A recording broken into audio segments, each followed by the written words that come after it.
Mirë, sot do të analizojmë një rast shumë interesant të një konflikti në vendin e punës. Dhe do të shohim se çfarë na tregon ky rast për mënyrën se si funksionon mendja jonë. Imagjinoni pak, një dëshmitar e thotë se situata ishte gati të bëhej fizike.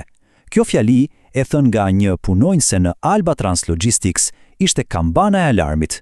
Mjaftoi për të nisur një hetim të brendshëm, por siç do ta shohim, ajo që u zbulua ishte diçka shumë më e thellë se një sherrr i zakonshëm. Pra, ku ndodhi gjithçka? Jemi tek Alba Trans, një kompani logjistike. Këtu, një situatë e tensionuar mes dy kolegësh, bikqyrësit Arlindit dhe operatorit Dritani, sapo ka arritur pikën e vlimit. Pra, le t'i njohim pak personat e përfshirë. Nga njëra anë kemi Arlindin, bikqyrësin e turnit, nga ana tjetër Dritanin, operatorin e magazinës, dhe sigurisht Elirën, kolegen e tyre që ishte dëshmitare. Ajo që ndodhi ishte një konflikt verbal shumë i ashpër, pikërisht aty në mes punës, ajsa u desh një hetim zyrtar për të zbardhur të vërtetën. Dhe këtu gjërat fillojnë të bëhen interesante. Natyrisht hapi i parë i hetuesit ishte të ulej të fliste me të dy, veç se veç. Por versionet që ata dhanë, ne të themi se ishin si nata me ditën, krejtësisht të ndryshme. Shikoni pak këto deklarata. Është e pabesueshme. Arlindi thot, ai e nisi, unë po mbroja veten. Dritani thot, unë jam i qetë, ai shpërtheu. Vini re diçka? Secili e pikturon veten si viktimën, si personin e arsyeshëm dhe tjetrin si problemi, si agresori.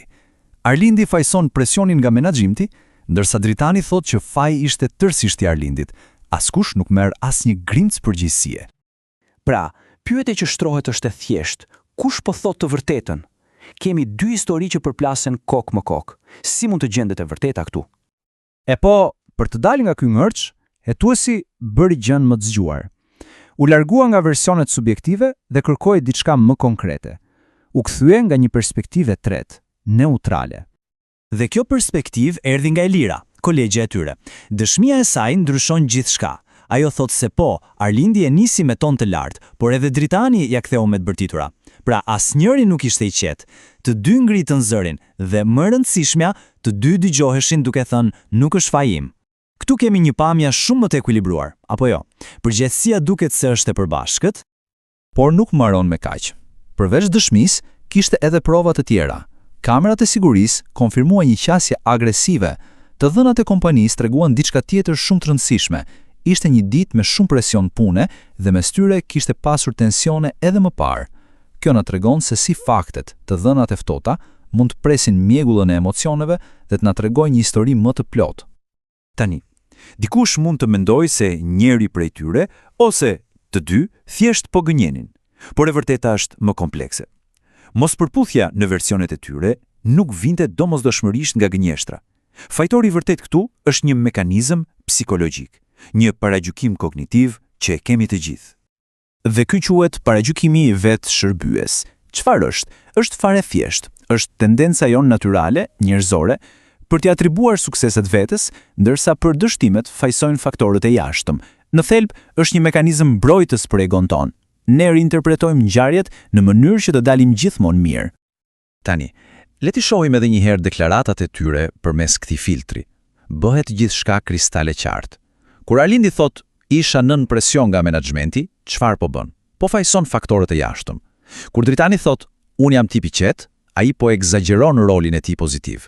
Dhe kur të dy thonë se nuk kishin çfarë të bënin ndryshe, kjo tregon një mungesë totale vetreflektimi. Ky model nuk është rastësi. Ky është libri i shembujve për paragjykimin vetshërbyes. Mirë, e kuptuam problemin. Ky paragjykim ekziston, por çfarë bëjmë me të?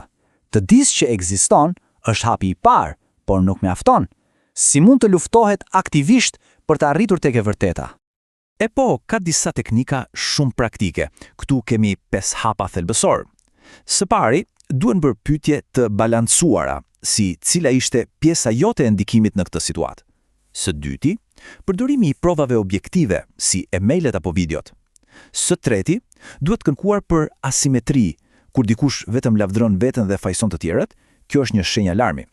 Së katërti, duhen krahasuar historitë duke marrë versione nga dëshmitar të ndryshëm.